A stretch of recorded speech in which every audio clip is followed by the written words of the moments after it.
Elon Musk wakes up at 7 a.m., showers, and immediately begins working on high-priority tasks. No endless scrolling, no snoozing, just deep focus.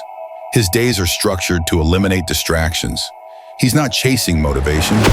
He's mastered it. And that mastery begins with one thing: managing dopamine.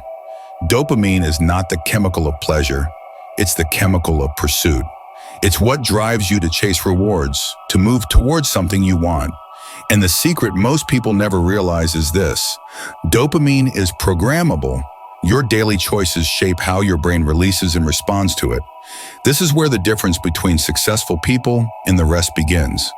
While the average person floods their brain with quick hits of dopamine from social media, junk food, and constant entertainment, successful individuals limit their dopamine input, not because they're saints, but because they understand the long game.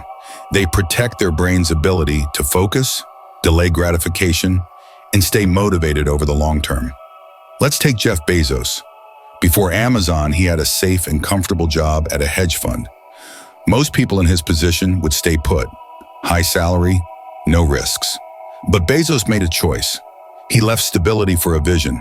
He walked away from guaranteed comfort for uncertain greatness.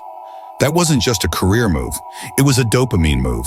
He delayed gratification for years, reinvesting profits, living modestly, and focusing obsessively on customer experience. The result? A trillion-dollar empire. This pattern is everywhere among high performers. Oprah Winfrey grew up in poverty. She faced racism, abuse, and setbacks. But instead of escaping into comfort, she leaned into growth.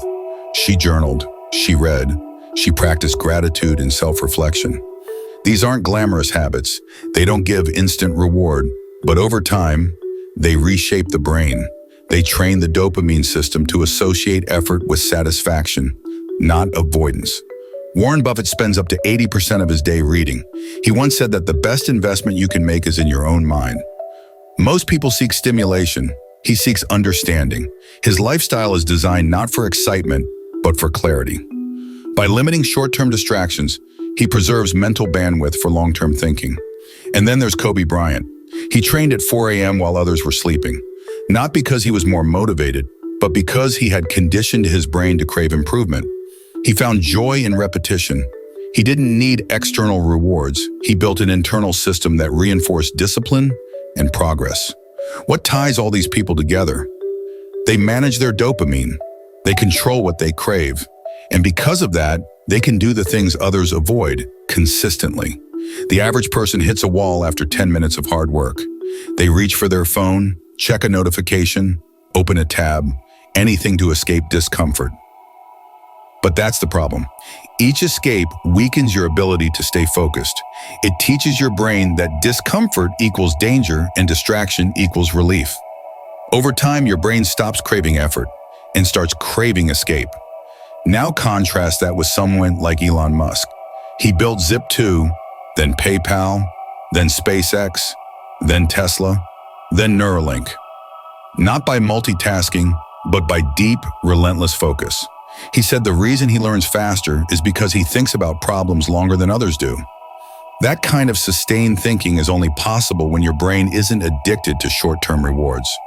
So how do you reprogram your own brain? Step 1. Dopamine detox. Not forever, just long enough to reset your baseline. That means no social media, no video games, no sugar binges. Give your brain space to crave real progress again. Step 2. Learn to sit with boredom. Boredom is not a problem, it's a signal. It means your brain is adjusting, rewiring, looking for deeper sources of satisfaction. Most people run from boredom. The successful ones use it as fuel. Step 3. Associate reward with effort. Don't give yourself a treat just for existing. Make it earned. Read a chapter, then have a snack. Finish a workout, then scroll for 10 minutes. By tying reward to effort, you train your brain to pursue effort, not escape it. Step 4. Remove friction from focus. Clear your desk. Use noise-canceling headphones. Work in blocks of time. Every layer of resistance you remove makes it easier to stay on track. Step 5.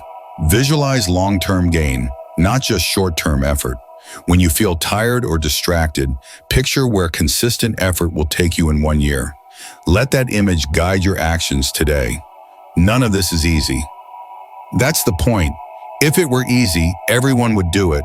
But most people choose comfort. They choose the easy dopamine hits. And those small choices stack up into a lifetime of regret. The wealthy, the focused, the successful, they choose differently. They choose to suffer now in order to thrive later. They build mental toughness by sacrificing instant pleasure. They train their minds like athletes train their bodies. And the best part? This is learnable. You don't need to be born with discipline. You build it. You train it like a muscle. Every time you sit through discomfort instead of avoiding it, you grow stronger. Every time you focus for 5 more minutes, you rewire your brain. Every time you delay a reward, you build self-control. Over weeks and months, these small rewires become a new baseline. You begin to crave focus. You begin to enjoy effort. You stop chasing dopamine and you start using it. That's when everything changes. Your work improves. Your habits stick. Your confidence rises. Because now you're no longer being pulled by impulse. You're being driven by purpose. Look at the top performers again. Musk, Bezos, Oprah, Kobe, Buffett, different backgrounds, different industries, but the same internal architecture. They made choices most people refuse to make. They design lives where discipline comes first, dopamine comes second. And that's the real secret.